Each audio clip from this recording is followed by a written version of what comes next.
ಈ ಸಮಾವೇಶ ಮೂಲಕ ಏನು ಮೂಡ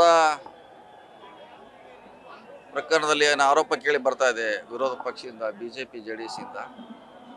ಸೊ ಅದಕ್ಕೆ ಉತ್ತರ ಕೊಡಬೇಕು ವೇದಿಕೆ ಮುಖಾಂತರ ಅಂತ ಇದು ಸಮಾವೇಶದ ಉದ್ದೇಶ. ಸುಮಾರು ದಿನಗಳಿಂದ ಸುಳ್ಳು ಆರೋಪಗಳನ್ನು ಅಪಪ್ರಚಾರ ನಡೀತಾ ಇದೆ. ಸೊ ಅದಕ್ಕೆ ಒಂದು ಅಂತಿಮ ಘಟ್ಟ ಆಗಬೇಕೆ ಕಾರ್ಯಕ್ರಮ ಅಂತ ಉದ್ದೇಶದಿಂದ ಮುಖ್ಯಮಂತ್ರಿಗಳು ಹಲವಾರು ಘಟನೆಗಳ ಬಗ್ಗೆ ಬೆಳಕು ಚೆಲ್ಲಿದ್ದಾರೆ. ಮತ್ತು ಬಿಜೆಪಿ ಆರೋಪ ಕೂಡ ಸುಮಾರು 27 ನಮ್ಮಲ್ಲಿ ಈಗಾಗಲೇ ತನಿಖೆ ನಡೀತಾ ಇದೆ. ಅವನು ಕೂಡ ಹೇಳುವಂತ ಪ್ರಯತ್ನ ಮಾಡ್ತಾರೆ.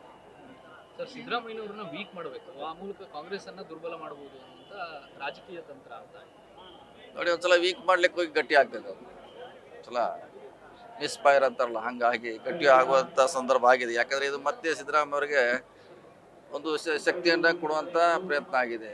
ರಾಜಕೀಯ ಉದ್ದೇಶ ಏನೇ ಇದ್ರೂ ಕೂಡ ಅದು ಮಿಸ್ಫೈರ್ ಆಗಿ ಮುಂದೆ ಹೋಗೋದು ಇಲ್ಲ, ಹಿಂದೂ ಕೂಡ ಫೈರ್ ಆಗುತ್ತೆ. ಅದು ಹಂಗ ರಾಜಕೀಯದಲ್ಲಿ ಇದು ಒಂದು ಅವ್ರು ಗಟ್ಟಿಗೊಳಿಸುವಂತ ಒಂದು ಪ್ರಯತ್ನ ಆಗೋದು. ಸರ್, ಕುಮಾರಸ್ವಾಮಿ ಅವರ ವಿರುದ್ಧ 2015ರಲ್ಲಿ ಪ್ರಾಸಿಕ್ಯೂಷನ್ಗೆ ರೂಪಾಯಿ ಕೊಟ್ಟಿದ್ದಾರೆ.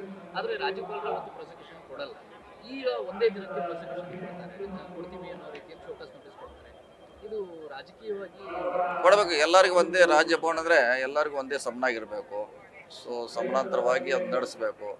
ಅದು ನಡೀತಾ ಇಲ್ಲ ಅನ್ನೋದು ಈಗ ಆರೋಪ ಇದೆ. ಅದು ಚರ್ಚೆ ಆಗ್ತಾ ಇದೆ ಇಡೀ ರಾಜ್ಯದ ತುಂಬ. ಸೊ ಎಲ್ಲರೂ ಸಮಾನ ರೀತಿಯಿಂದ ರಾಜ್ಯಪಾಲ ನೋಡ್ಕೊಳ್ಬೇಕು. ಎಲ್ಲ ಬೆಳವಣಿಗೆಗಳ ಹಿನ್ನೆಲೆಯಲ್ಲಿ ಸಿಎಂ ಸಿದ್ದರಾಮಯ್ಯ ಅವರು ಸಿಎಂ ಸ್ಥಾನದಲ್ಲಿ ಜಾಸ್ತಿ ಉಳಿಯಲ್ಲ ಅನ್ನುವಂಥ ಚರ್ಚೆಗಳು ಶುರುವಾಗಿದೆ. ಆ ಥರದ ಪ್ರಶ್ನೆ ಇಲ್ಲ. ಈ ಪ್ರಶ್ನೆ ಈಗ ಅದು ಏನಾದರೂ ಪ್ರಶ್ನೆ ಇಲ್ಲ, ಅವರೇ ಇರ್ತಾರೆ. ಈ ದೇಶದಲ್ಲಿ ಸುಮಾರು 1,000 ಜನರ ಮೇಲೆ ಕೇಸ್ ನಡೀತಾ ಇದೆ. ಕೇಂದ್ರದಲ್ಲಿ ಮಂತ್ರಿಗಳಾಗಿದ್ದಾರೆ, ರಾಜ್ಯದಲ್ಲಿ ಇದ್ದಾರೆ, ಮತ್ತು ಅವರು ಮಂತ್ರಿಗಳಾಗಿದ್ದಾರೆ. ಇಲ್ಲಿ ನಾವು ಕೇಸ್ ಆದ ತಕ್ಷಣ ಬಿಡುವಂಥ ಪ್ರಶ್ನೆ ಉದ್ಭವಿಸೋಲ್ಲ. 1000 ಜನದ ಲಿಸ್ಟೇ ಇದೆ, ಎಲ್ಲ ರಾಜ್ಯದಲ್ಲೇ ಇದ್ದಾರೆ.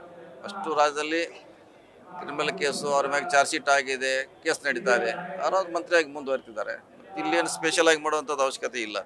ರಾಜಕೀಯವಾಗಿ ಮಾತ್ರವಲ್ಲದೆ ಕಾನೂನಾತ್ಮಕವಾಗಿಯೂ ಸಿಎಂ ವಿರುದ್ಧ ಹೋರಾಟ ಶುರುವಾಗಿದೆ. ನಿನ್ನೆ ಒಂದು PCR ಕೂಡ ಅದಾಗ್ಬೋದು, ಅದು ಬರ್ತೈತೆ, ನೋಟಿಸ್ ಕೊಡ್ತಾರೆ. ನೋಟಿಸನ್ನ ಅವ್ರಿಗೆ ಉತ್ತರ ಕೊಡಬೇಕಾಗುತ್ತೆ ಕೋರ್ಟ್ನಲ್ಲಿ. ಅದೆಲ್ಲ ಕಾನೂನು ಹೋರಾಟ ಇದ್ದೇ ಇರ್ತದೆ. ಅದು ದೀರ್ಘ ಹೋರಾಟ.